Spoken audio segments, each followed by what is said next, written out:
ልጃቸው አለመሆንሽን አልነገርሻቸው? በደንብ ነግሮኛል። ግን ይሄን ነገር ካወቃትቸው ሄድ መስሎት ይሞትብኛል። እንዴት ነው የሚሞቱት? ይሄ እኮ በጣም ቀላል ነገር ነው። ለአንተ ቀላል ነገር ሊሆን ይችላል፣ ለሱ ግን ቀላል አይደለም። እንዴት እንዳሳደገኝ የምናውቀው እኔ እሱና ፈጣሪ ብቻ ነን። አይደለም ቤተሰቦች ማግኘት የቤት ሰራተኛ እንደሆንኩኝ እንኳን አያውቅም። ይህ ማለት ደግሞ ምን ማለት ነው ሀና? ይሄን ደግሞ እንዴት ነው የማያውቁት? አባዬን የሚያውቁት የቀረቡት ብቻ ናቸው። ካልሽ ይሁን፣ ውጤቱ ምንም ይሁን ምንም፣ አንቺ ግን ምንም ነገር መጨነቅ የለብሽም። እሺ? እኔ አባዬ እያለልኝ ለምንም ነገር ተጨንቅ ያለ አንድ ነገር ልንገራችሁ፣ የኔ ዓለም እናንተ ናችሁ። አይደለም አንድ ሀናን ዓለምን ሁሉ ልሰዋላችሁ ይችላል። አንቺ ያልገባሽ ይሄ ነው። ሀና ከዓለም ትበልጣለች። ሀናን አይደለም የወለደ አንጀት ይቅርና እኛ ወጣቶቹ እንኳን የምንሰፈሰፍላት አይነት ልጅ ናት። እዛ ቤት የገባሽው እኮ ከሀና ጋር አሳጣ ገባ ለመግባት አይደለም። እና ፊት ለፊት ስታማኝ ዝም ማለት ነበረብኝ? የፈለጋችሁን ብትልሽ አንቺም ጨነቀሽ። አክስቴ ምን እያልሽ ነው? ብናገር ምንድነው ችግሩ? ይኸውልሽ እርግብ፣ መጀመሪያ የምርመራ ውጤት ይላቅ። እሱን እኮ በእኔ ጣይ ሰላም ሆነች ምናሴ ከአንቺ በላይ እሷ እህታቸው እንድትሆን ነው የሚፈልጉት። ምን? እንዴት?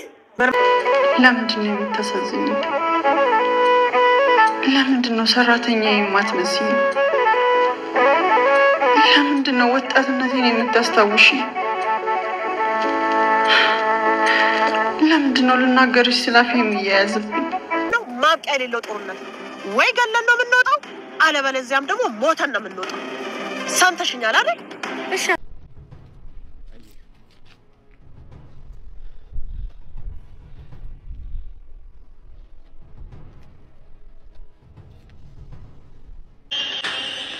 ምን ሆነሻል ባዩሽ? ምን? መቼ መጣ? መምጣቴን አላወኩም ለማለት ነው እንዴ? ኧረ እኔ አልሰማሁም። ምን ሆነሽ ነው ግን? በጣም ተደናግጠሻል እኮ። በቃ እንደውም ልሂድ። እንዴ ምን ሆነሻል ባዩሽ? ምን ሆንኩኝ? እንዴ የመጣሽው ደርሰሽ ለመመለስ ነው እንዴ? እኔ እንጃ ለምን ነበር የመጣሁት? እስቲ ነይ ተረጋግተን ገብተን እንነጋገር። አይ ልሂድ። ግድ የለሽም ባዩሽ፣ ተረጋግተን እናውራ። ልቀቀኝ ልሂድ። ቤት ነው የሚሻለው። እዚህ ድረስ መጥተሽ በደንብ ሳናውራ እንዴት ነው የምትሄጂው? መስፍን በሩ ልቀቅልኝ። ምንድን ነው ያልሽው? በሩ ልቀቅልኝ አልኩህ አይደል እንዴ? ሰማ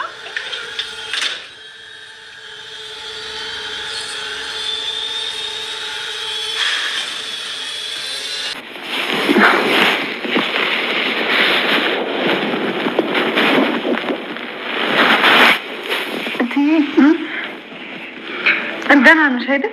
እኔ ደህና ነኝ። እንዴት ነሽ አንዬ? እግዚአብሔር ይመስገን። አንዬ ምን ሆነሽ ነው ትናንት የቀረሽው? አይ ምንም፣ ከአባዬ ጋር የሆነ ቦታ ሁሉም ሀሳብና አስተያየት እየሰጠ የሚገኘው እንግዲህ ወይዘሮ ባዩሽ የሕክምናውን ውጤት ትቀይረዋለች በሚለው ነው ማለት ነው። ሁሉም አምኗል እንደምትቀይረውና እንዲሁም ደግሞ የሐሰተኛዋ የሜላት ልጅ ሆና የምትቀጥለው አሁንም ሀሴት ነች በማለት እንግዲህ ብዙዎቹ በኮሜንትም በሀሳብም ሲናገሩ እንግዲህ እያየን ነው። እናንተ ምን ትላላችሁ? እኔ በበኩሌ አዎ ትቀይረዋለች፣ ግን ደግሞ እውነት ትዘገያለች፣ ትመነምናለች እንጂ አንድ ቀን ትወጣለች። ወይዘሮ ባዩሽ ያሰበችውን ነገር እንግዲህ ካደረገች ካሳካሽ በኋላ ነው ወይዘሮ ሜላትም የምትነቀው። አሁን ላይ መስፍኔ እጅግ በጣም ነቅቷል ማለት ነው። ምክንያቱም ስትደናበር ባለው ነገር እንግዲህ የባዩሽ መደናበርና እንዲሁም ደግሞ ያቶ መስፍኔ ወደ እነሱ ቤት በመንጣቱ አሁን ላይ ግራ ገብቷት ስላለ በዚያ ምክንያት እንግዲህ ትንሽ ጠርጥሯታል።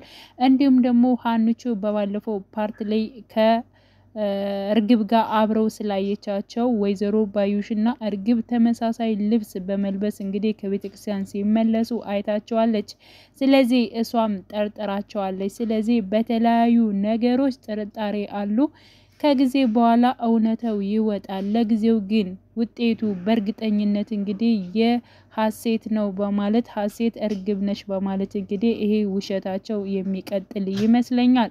ግን ሀንቹ አሁን ላይ እጅግ በጣም የሚያሳስባትና በጣምም ያስፈራት ያለው ከነ ወይዘሮ ሜላት ቤት መቀጠል ትችላለች ወይንስ ደግሞ ትወጣለች የሚለው ነው። ምክንያቱም ከነሱ ቤት ከወጣች አባቷን ማሳከም አችልም። ከነሱ ቤት የሚከፈለኝ ሌላ ቤት ሊከፈለኝ አይችልም።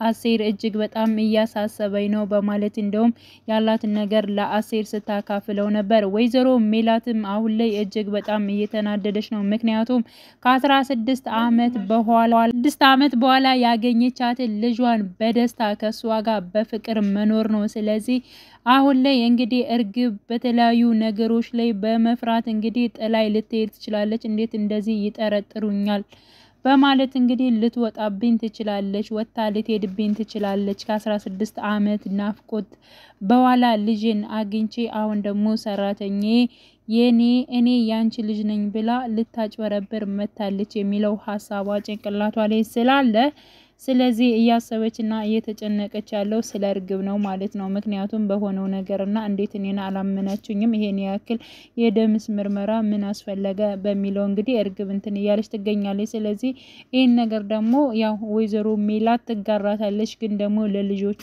ስትል ነው ያደረገችው። ይህንንም ደግሞ ለምናሴን እንዲሁም ደግሞ ለሰላም እነሱን ለማስደሰት ነው እንጂ እኔ ምርመራው ራሱ እንዲካሄድ ፍቃደኛ አይደለሁም። ልጄን ወድጄ ፈቅጄ ደስ ብሎኝ ተቀብያታለሁ፣ ልጄን አግኝቻለሁኝ በማለት እንግዲህ ያው ስትናገር ነበር። ስለዚህ የውጤቱ ነገር ካለቀ በኋላ የምርመራው በኋላ ግን ምን ጥቃርጌ አስወጣሻለሁ፣ አሁን ላይ ጠግበሻል እያለች እንግዲህ ስለ ሀና ስትናገር ነበረ። ወይዘሮ ሜላት እንግዲህ ለጊዜው ሀሳቧ አሁንም ድርቅ እንዳለች ነው።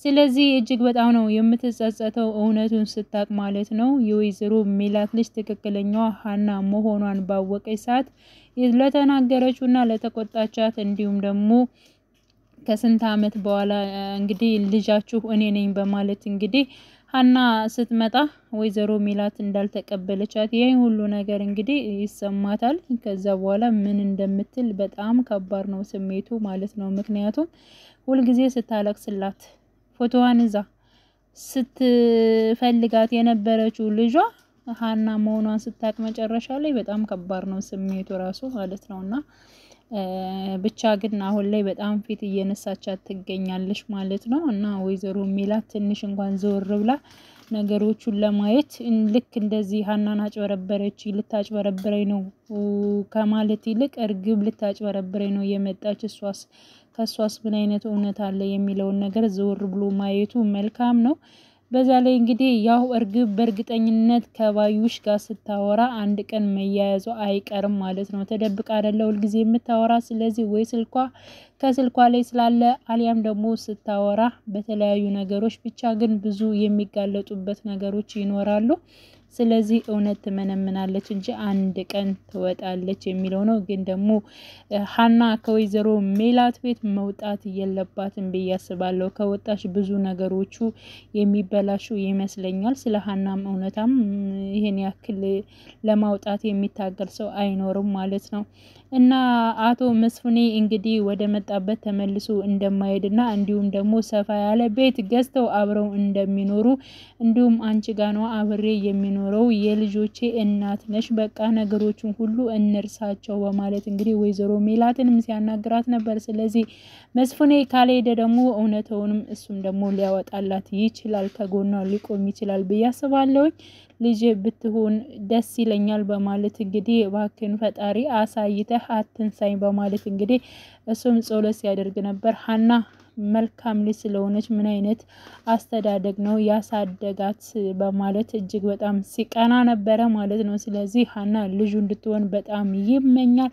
ይህ ነገርም እንግዲህ በመጨረሻ ይሳካለታል ብዬ አስባለሁ። ውድ የቻናሌ ቤተሰቦቼ በያላችሁበት ሰላማችሁ ይብዛልኝ። መልካም ጊዜ ተመኘሁላችሁ። ዛሬ እንግዲህ ፓርት 47 ይለቀቃል። ሁላችንም በጉጉት የምንጠብቅ ይሆናል።